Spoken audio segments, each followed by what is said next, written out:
My name is Todd Nettleton, and I've spent the last 23 years traveling the world to meet and interview persecuted Christians, to document their stories so that we can be inspired by their faithfulness and the faithfulness of God.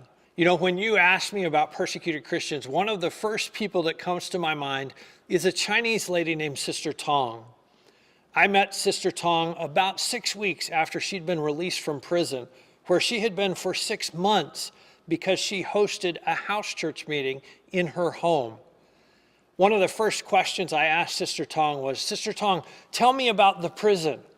And what I'm thinking as an American Christian is, tell me how hard the bed was. Tell me how big the rats were. Tell me how miserable it was in that prison cell. My translator translated my question, and Sister Tong got what I can only call a heavenly smile on her face.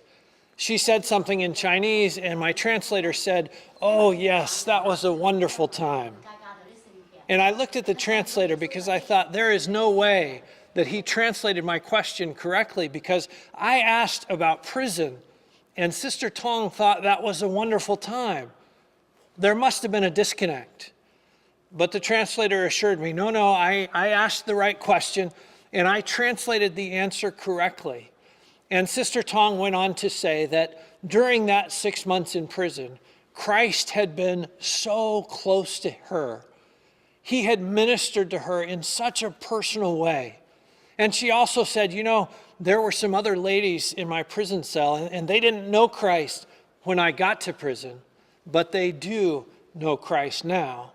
So Sister Tong could look back at 6 months in prison as a wonderful time, because she got to experience Christ's presence and she got to be a witness for him.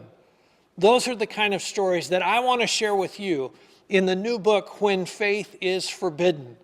I've taken 40 of the best stories that I've heard over the last 23 years and collected them together, and I want to invite you to come with me on a 40-day journey to meet Christians like Sister Tong in China.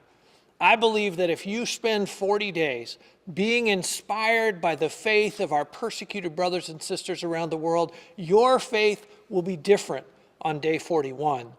Pick up a copy of When Faith is Forbidden now and encourage your faith to be like the faith of Sister Tong in China.